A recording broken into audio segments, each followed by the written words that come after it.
half my age and much brighter and just fun to work with. And they turned me on to new ideas, new people, music that I wouldn't discover on my own.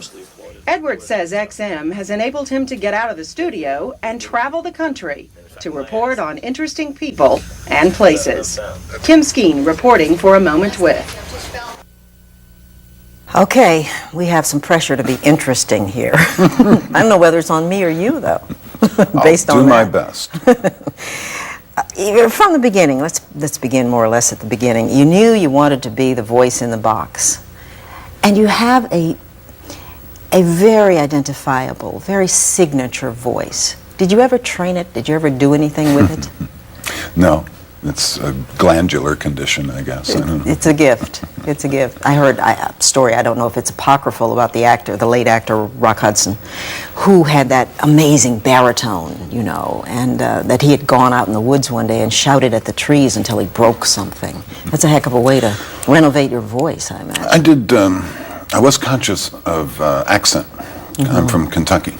Mm-hmm. And in those days, people cared about accents. I don't think they care anymore. But I had other Kentuckians in radio, like Noah Adams at NPR. We had the same experience. We worked on our vowels.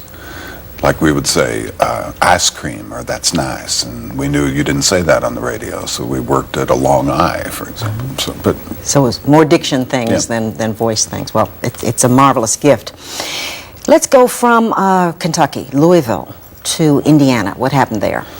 Well, it's right across the river from Louisville, and that's there was a tiny little radio station there, and that's where I could break in. You know, Louisville was too big time for a beginner.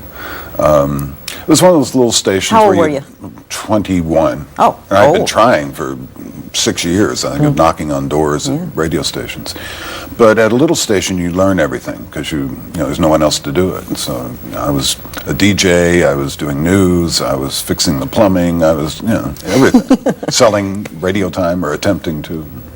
And then time in the Army and doing radio in the Army. And TV. And TV. Right. And that was in Korea? Yep. Korea. I was the 6 o'clock TV anchorman in Seoul at 23. I don't have to ask which you liked best. It's obvious which you liked best. Then to Washington. Right. And studied with Ed Bliss at American University. Using the GI Bill for grad school. I interviewed Professor Bliss shortly before he passed away, and he was very concerned about the state of the news business, and he said they can do better than they do.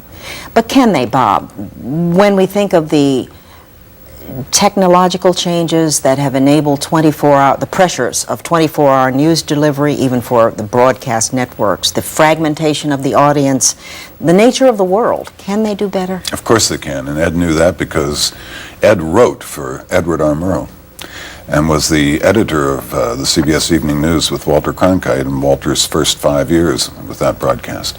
He worked with giants. And that's what he's talking about. He's talking about judgment. He's talking about what constitutes the news. I mean, those guys didn't do fluff, not in the newscasts. Murrow, of course, did celebrity interviews, but on a different program that was devoted to just that. Now, he's talking about the quality of the newscast, and not. Sure, we have all the toys now to do a much better job at journalism. But it's the judgment, the decisions made of what to cover and how to cover it. That's what's lacking, and that's where we're going. The veteran radio broadcaster, that is Bob Edwards, the longtime National Public Radio host who actually helped them build the greatest morning edition, according to a couple of reports and a statement that has been released by NPR, has died.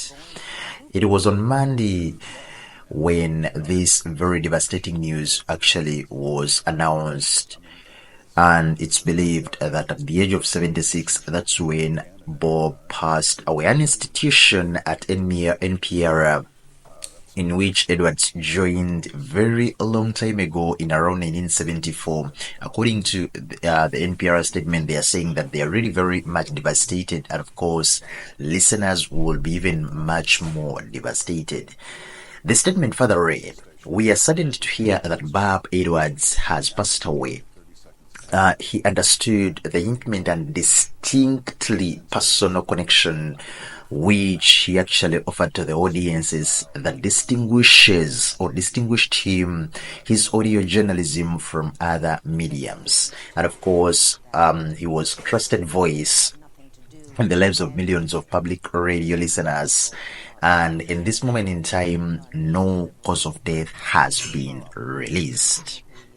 It's been really a very, very saddening, moment after hearing the passing on of such a legendary man. After joining NPR, that was in 1974, he was asked to join in Susan Steinberg, and actually they started co-hosting the morning edition together.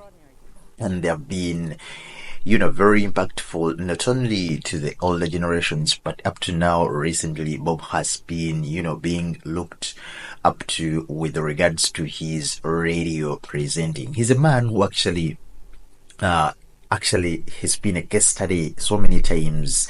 Whenever, young journalists, young radio presenters were given an opportunity to learn from older generations, it was always Bob Edwards whom they could learn from. So in this moment in time, we are sending our deepest condolences and sympathy to the family, friends, the fans of Bob Edwards. Rest in power, the king.